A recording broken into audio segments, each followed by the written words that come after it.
Hi, I'm Noreen McLoughlin. I'm an ecologist from Edgestown and welcome to your virtual wildlife walk around Glen Lake. Glen Lake, no longer a lake but a wetland, that lies approximately 9 kilometres southeast of Edgestown on the border of Longford and Westmeath.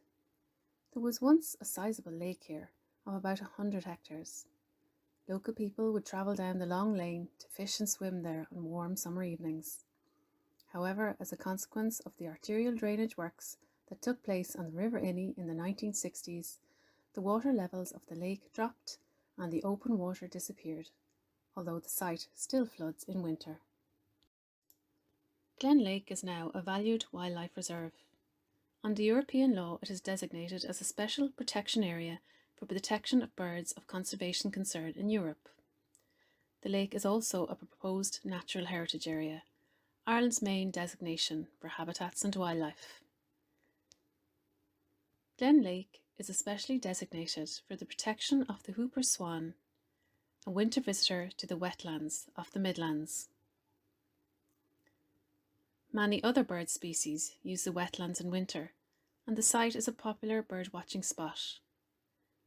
A specially built bird hide was built some time ago, where bird watchers can sit and record bird life. As well as the whooper swan, you can spot Greenland white-fronted goose, widgeon, teal, mallard, shoveler and lapwing. If you go to the bird hide, there is a chart to help you identify these species. During the summer months, less species would be present on the lake, but you're still likely to see a mute swan, mallard and moorhen. The site is also important for other bird species, and birds of prey will frequently hover over the site in search of food. Species recorded from Glen Lake include the kestrel, sparrowhawk, the hen harrier and the buzzard. At this time of year, it is also possible to hear the cuckoo. I was lucky to have heard it here at the end of April. When you come to the lake, the walk will initially take you past a small meadow. There is a plot of land that is sown with wildflower seeds every year. These seeds will supply food for a number of small bird species, such as the linnet. At the moment, there is little to see in this meadow, but if you come back in late summer, it'll be a riot of colour with an abundance of cornflowers and poppies. Luckily, I had some old photos from this meadow from a previous summer, but you will have to come to see for yourself. These flowers would, of course, be vital sources of nectar for bees and other pollinating insects. Opposite the meadow, there is a small man-made pond. This pond was constructed as a habitat for the smooth newt, one of Ireland's 3 species of amphibian. Newts hibernate in winter, and they enter the water in spring to breed. They lay their eggs in strings around emergent pond vegetation. I have some photos of newts previously taken from this pond. The pond is also home to other pond life, such as snails, leeches and pond skaters. Here is a clip of some pond skaters taken last week. You can see the ripples that they are causing on the surface of the water.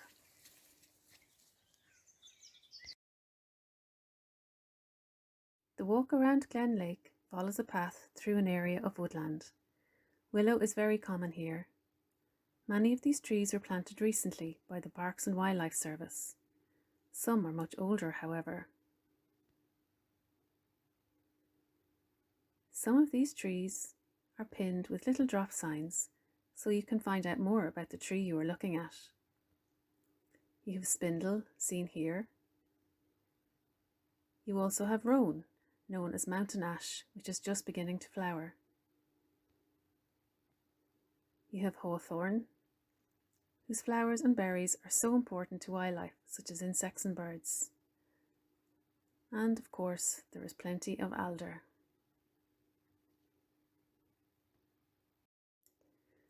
You will also encounter plenty of wildflowers along your walk in spring and summer. At this time of year, you can still see primroses and violets. Early flowering plants are so important for our pollinating insects, such as bees and hoverflies. Willow is also an important source of nectar early in the year. Later in the summer, rosebay willowherb causes a riot of colour along the paths. Here is a photo of a small white butterfly on rosebay, taken in Glen Lake one summer. As you move along the path, you will come to another little pond and platform. This one is home to breeding frogs, Ireland's most common amphibian. It is a lover of wetland habitats. Sadly, many of these habitats have been reclaimed and the frog remains under threat. Glen Lake is also home to a number of native mammals, including the red squirrel, the pine marten, and the otter. Now, it is doubtful that you will be lucky enough to see any of these creatures in person, but keep an eye out for their signs. For example, for red squirrels, look out for nibbled pine cones. For the pine marten, the most common sign are their droppings. These are usually fairly distinctive, being dark and coiled or twisted. Otters are also quite common around the wetland habitats of Glen Lake. If you look along the river here, you will see well-worn tracks and trails, such as those in the clip here taken recently from Glen Lake. You may also see well-worn slides into the river that they use to enter and exit the water. Otters like to leave droppings or spraints in conspicuous locations along a river or stream. So have a look on prominent rocks or stones for their signs. This is how they mark their territory, which can be up to 10 kilometres. The walk at Glen Lake will bring you to this spot here.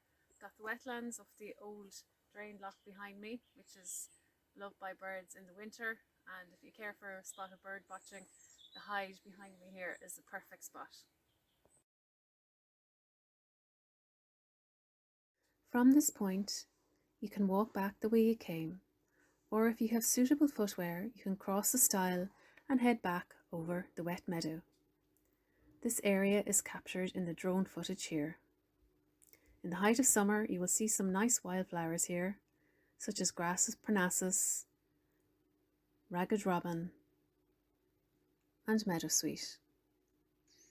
That's the end of your virtual wildlife tour around Glen Lake, done as part of the Maria Edgeworth Literary Festival. Come and see it for yourself sometime. Thank you.